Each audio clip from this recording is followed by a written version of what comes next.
What's up, Hofstra fans? Matt Durant here with the head coach of the Hofstra Pride softball team, Larissa Anderson, joining you each and every Monday on the WB Mason Coaches Report. Coach just got back from Florida yet again, this time not the best stretch of games. First day, a 12-4 loss to UAB, and then an 8-0 loss to Florida State. Just talk about the first day of the Unconquered Invitational. I'll talk about the first inning. That really set the tone for the first day of competition, where we easily could have got out of that inning, and we made two crucial errors that really hurt us, and they were able to put up as many runs as they did in that first inning. And we got to be better than that. We got to bounce back from those situations. Maddie Grimm pitched better, but again, we had those two crucial errors that really, put a lot of runs on the board for them. Well, you talk about Madison Grimm's performances. She is a young pitcher. It seems like there are some control issues, a couple of hit batters, and quite a lot of walks in her outings. Just talk about her progression and what you see her potential being even through these rough times. Her potential is amazing. She has so much upside potential, and she's never been in this environment before. She wasn't able to pitch a lot in the fall. She had some injuries that held her back, so she's really behind in terms of her development. But every time she goes out, she is doing little things better, which I'm glad to see. We've had to make some changes in her approach, her mental preparation. We had to make some changes in the way her catcher's set up, but every day she goes out, she is getting a little bit better. She's nowhere where she needs to be, and I just have to keep putting her in those situations in that environment so she can experience what it's like to play at this level. She has great command. I mean, at times she has great command, and she has good movement, and I've seen her face against our hitters and also in some of our workouts that she has unbelievable stuff, that she can really win a lot of ball games for us. She just doesn't have the confidence right now to be able to pitch at that level. When she's having these rough games, until she really hits her form that you clearly think she has coming, how do you ensure that the offense picks up some of the slack? Because a 12-4 loss and an 8-0 loss, clearly there were some things going wrong at the plate as well. And that's the biggest key. With the experience that we have in our lineup, we know we have to win ball games with our bat. We're not expecting our pitchers right now to throw those shutouts that some of our pitchers in the past have. So we have to take advantage of the experience we have, and that's probably what I'm most disappointed in, that the tremendous experience we have in the lineup, they have to be better, and they have to have better at-bats, which takes the pressure off of our pitchers. We can't expect our inexperienced pitchers to go out and throw a shutout.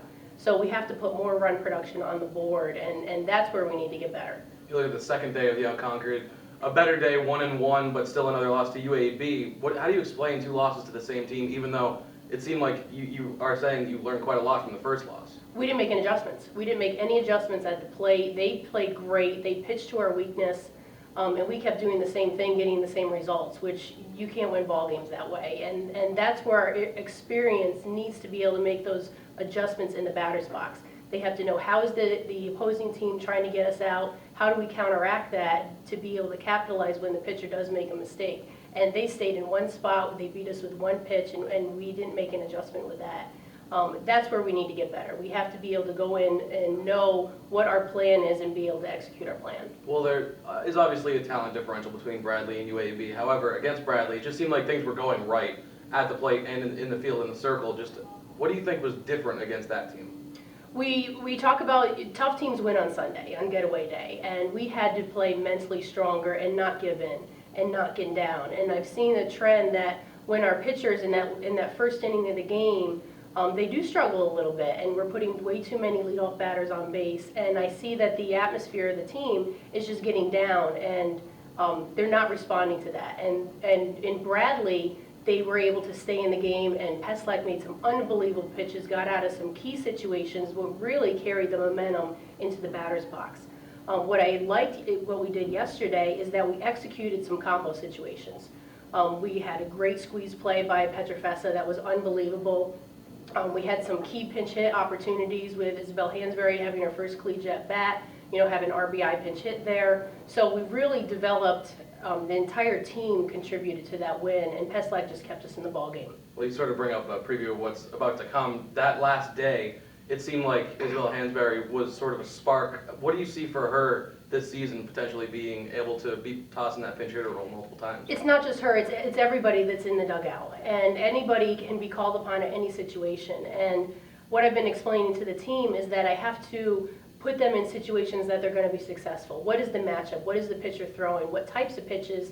And how does it match up with the hitters that we have in the dugout? Because every hitter that's in the dugout does something very, very well, and it's just a matter of when that moment is that I can call upon that person to put them in the best possible situation to be successful. And at that given time, it was Isabel Hansberry. Even though she has not had her first collegiate bat yet, it was a perfect matchup for her in that. Well, you talk about Jess Paslak in that game as well. A complete game. Didn't let up too many hits. It seemed like her control was really there. You talked about the control from Madison Grimm. For Jess, it seemed like it was there all day. Just talk about her performance and how confident you are in her being the #1 moving forward. She's given me everything she has, and that's all I can ask. You know, give me everything you have as long as you can, and when you don't have anything left, I'll come and get you, and I'll make a pitching change. And she's competing every single pitch. She left one ball over the heart of the plate that was hit out for a home run, but out of 100 pitches she threw to miss on one spot, you know, that's not bad. And she's really competing, and the hitters are having a hard time really scoring up a lot of balls against her. Something else you mentioned a few minutes ago was Brielle Petrofessa, that squeeze play. For a team that has quite a lot of power at the plate, how big do you think the small ball game can be for your team in those little situations? It's great because it keeps the opposing team off balance. You know, they don't know what to expect. They're playing back because they expect the ball to be hit really hard, and then Petrofessa drops down a bunt, and Corinne Bailey had a situation over the weekend that she was in a bunt situation and dropped a perfect bunt, and they didn't even get to it in time. So, you know, it's having those tools in your toolbox to give you the best opportunity to get runners on base and to score runs. Brielle, as a player, last year we saw quite a lot of flashy plays in the field, especially in the CAA tournament, a lot of diving around. She's very, very fast, and it seems like she can be a very useful player in your lineup. Just talk about her growth, because last week we talked about the other freshmen coming in now, sophomores, but just talk about Brielle.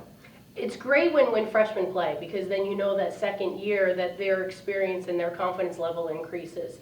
And Brielle adds that, Brittany Alaka adds that. They just have tremendous experience in understanding that what it takes to play here, and having that championship underneath their belt, they know the expectations. Well, now we look at what's to come. The home opener here at Bell Edwards Stadium coming this coming weekend. Just how big is it to be back at home in front of a home crowd now, not having to travel around to Florida? We got to get in a routine. That's been the biggest key right now, and I felt that last week. You know, with some weather issues that we had, we didn't have a very good routine going in, and it carried over into our play, which can't happen. We got to get in a good home routine, you know, practicing hopefully out on our field, so the kids feel a little bit more comfortable and at ease in what they're doing. Just not much consistency up to this point. Yeah. The wins, losses, just sort of trading blows. How important do you think it is now that you're back at home, you're going to have some consistent home time to really get into a groove? It's huge. I mean, athletes need routine. Athletes need consistency.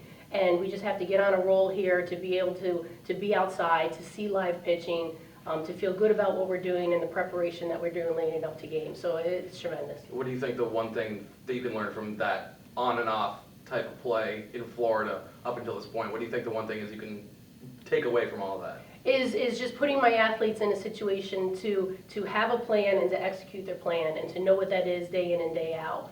To educate them a little bit more on who is the opponent, how can we attack their weakness, and to be able to carry that out throughout the course of the game. He's the head coach of the Hofstra Pride softball team. I'm Matt Durant. This is the WB Mason Coach Report. We'll be back in a week's time.